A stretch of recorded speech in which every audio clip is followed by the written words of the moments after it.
Last week I released a CS2 map in a custom Battle Royale game mode I made, where parts of it slowly sink underwater as the round goes on. Apparently y'all really enjoyed it, like much more than I could have expected. So in this video I want to talk a bit more about it, as well as the feedback I received, the updates I made, and the game mode's potential future. So first of all, even though the Battle Royale genre in gaming seems to be pretty played out, it still feels as fresh as ever in CS2.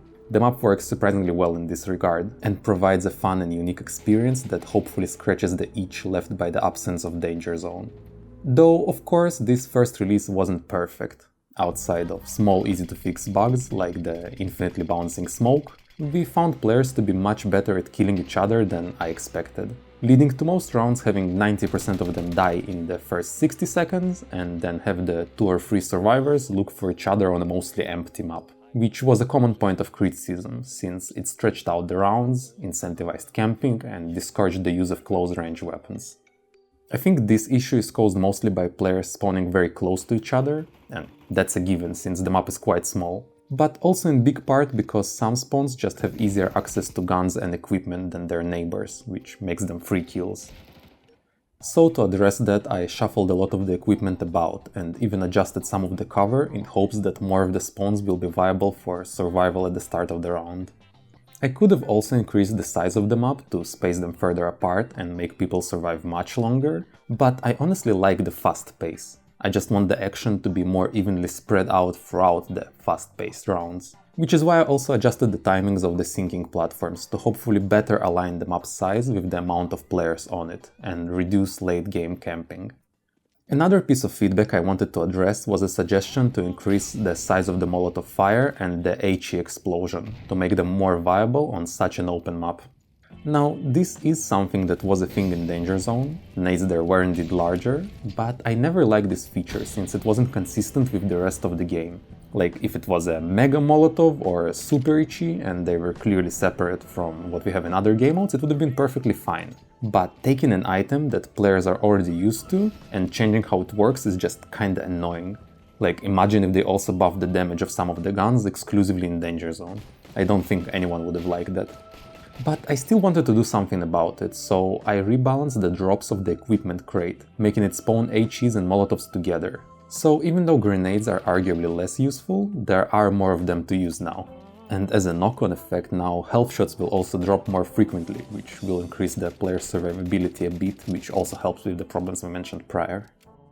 And lastly, the biggest piece of feedback I received is that many people want a server to play the map on, which makes a lot of sense. Even though it is fully working directly from the lobby, I imagine most people don't have 14 friends ready to play a custom game mode at any given evening, so they never experience the map to its fullest. Now, I do have a server at my disposal, the one we use on our Discord server for playtesting people's maps, but because of that we need to have it available for these playtests and it can't just host my map all of the time. I would honestly love to set up a separate server that runs this map 24/7, but I highly doubt that it will be even half populated consistently. I remember back in the day when FreeClick's Philip used to host servers for his maps, they would be full for a day or two, maybe even a week after the announcement, but eventually lose most players and become pretty empty. And considering how I don't even have 1% of his audience, I think for now I'll stick to shorter, organized play sessions on the playtest server, like the one we're doing right now. Yep, I'm hosting this new version for the next hour, maybe 2, after this video comes out. IP is in the description, so come say hi and try them up if you missed it last time. Everyone is welcome. And thanks again for showing me so much love and support on the workshop. It makes me really happy. Like really cool stuff.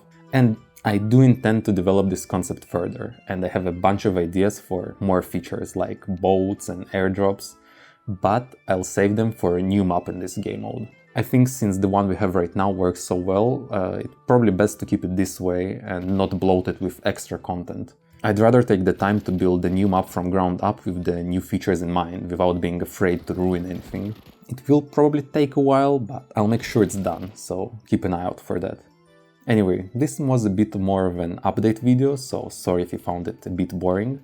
Though next week's upload, I promise, will be a banger. So make sure to subscribe to not miss it. as well, like the video if you liked it, and I'll see you next Friday. Bye bye. Both players are incredibly far away from each other. Smokey just finds these containers to find a health shot. Unfortunately, luck is not on his side today. Why do you get a health shot immediately? Like, what? Allah slowly clearing this half of the map and inching towards Smokey. One shot can change his life, and he can win $1 million in the T2 Mirror tournament. Special, do you see this? Smokey's actually kind of stuck here. Oh no. Yes, he's stuck. And this platform. This is a death sentence for Smokey. Once it goes into the water, he will die instantly. Allah slowly inching towards Something very funny is about to happen. He's not seeing this. He's not. This might be a play. Oh my god! But this could have been so possible. Your map is horseshit.